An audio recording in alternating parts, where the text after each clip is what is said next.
Pernah tak kita duduk dalam meeting dan kita fikir satu soalan ni? Kenapalah staff aku macam ni macam tak ada inisiatif langsung? Kenapa nak suruh baru buat? Kenapa macam bila bos tak ada, semua kerja stop, semua kerja tak berjalan? Ramai bos-bos, ramai pemimpin akan cakap ni semua sebab staff memang pemalas.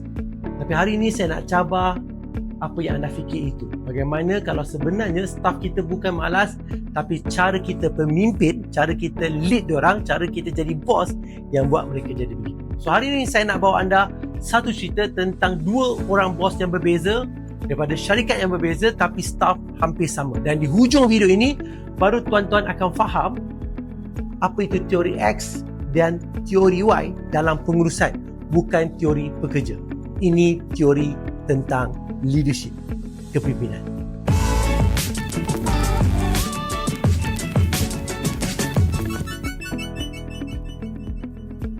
Hai, Assalamualaikum semua. Bayangkan sebuah syarikat, bos kita panggil A lah Bos A ni dia seorang yang rajin, datang awal, balik lambat, kerja keras. Tapi bos A ni percaya kalau dia tak pantau pekerja dia tak akan buat kerja. So jadi apa bos A buat? So dia micromanage, dia pasang CCTV, WhatsApp dia balas satu-satu, setiap kerja kena report, salah sikit kena marah. So bos A percaya tekanan akan buat orang bekerja. Pada awalnya nampak berkesan, nampak efektif, semua staf ikut arahan, kerja siap, teratur. Tapi pelan-pelan sesuatu berlaku tanpa disedari. Apa yang berlaku? Staf tak berani buat keputusan, semua benda nak refer. Staf tak berani cadang idea baru. Staf tunggu arahan walaupun nampak masalah itu sedang berlaku. Dan satu hari bila bos A bercuti, satu hari kita punya bos A sakit, apa jadi? Keputusan tertangguh, masalah kerja jadi besar. Semua orang tunggu bos balik dan masuk office. So bila bos A balik masuk office, marah lah. Nampak? Saya dah cakap dah, bila saya tak ada, semua benda tak jalan, semua benda tak jadi, semua benda nak tunggu saya. Tapi soalan sebenar, adakah staf dia memang malas atau mereka dilatih untuk tidak berfikir dan bergantung kepada bos semata-mata? Itu bos A.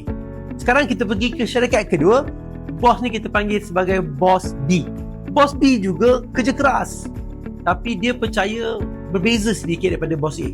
Bos B percaya orang nak buat kerja dengan baik bila mereka faham tujuan. Bila mereka diberi kepercayaan, responsibility. So hari pertama staf masuk kerja, dia tak terus cakap pasal KPI. Bos B akan panggil, dia akan kata, kenapa awak pilih kerja di sini? Apakah matlamat hidup awak? Apa yang awak nak jadi dalam 5 tahun, 10 tahun? Bos B ni bagi tanggungjawab supaya dia rasa ini semua amanah. Bukan sekadar tugasan, tapi ini adalah satu tanggungjawab. So bila staf buat salah, bos B akan panggil, apa yang kita boleh belajar daripada kesilapan ini? Bila bos buat betul, dia puji secara terbuka. Dan menariknya, bila bos B pergi bercuti ataupun sakit, meeting tetap jalan, semua aktiviti kejayaan bisnes jalan seperti biasa, masalah selesai, staf tak tunggu arahan. Kenapa?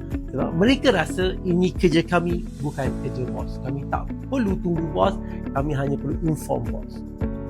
Ini yang diperkenalkan oleh Douglas McGregor. Beliau panggil ini sebagai teori X dan teori Y. Teori X, pemimpin percaya manusia ni malas, tak suka bekerja, perlu dikawal. Mereka lahirkan pengurusan yang ketat. Diorang micromanage. Teori Y, pemimpin percaya manusia mahu menyumbang, suka berkembang, bertanggungjawab jika diberi peluang. Maka lahirlah empowerment.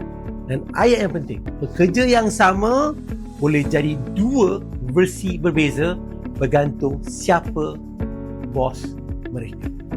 So tuan-tuan, mari kita jadi jujur. Banyak organisasi kata, kami percaya pada staff, tapi dalam tindakan berbeza. Tak beri kuasa, tak beri kepercayaan, semua kena approve daripada bos. Itu bukan teori Y. Itu teori X yang berwajah lembut dan tapi realiti dia pahit. Kalau kita tak percaya orang, kita akan sentiasa dikelilingi orang yang tidak boleh dipercayai.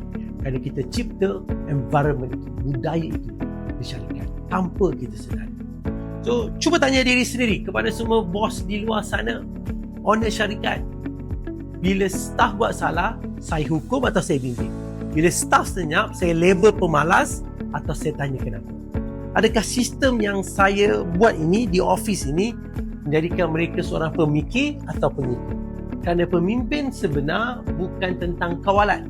Kepimpinan adalah tentang membina manusia yang mampu berdiri tanpa kita dan membina mereka menjadi lebih baik dan lebih hebat daripada kita. So kalau hari ini staf anda tak ada inisiatif, staf anda tak berani buat keputusan, tak berani bercakap, jangan terus salahkan mereka dulu. Tanya soalan ini dulu pada diri kita. Apakah jenis pemimpin yang saya sedang jadi? X atau Y? Jika video ini memberi manfaat, mohon like, share dan share kepada rakan-rakan. Tinggalkan komen. Saya sedang belajar menjadi pemimpin teori Y. Akademi Dr. Aizul Amal, pembelajaran sepanjang hayat.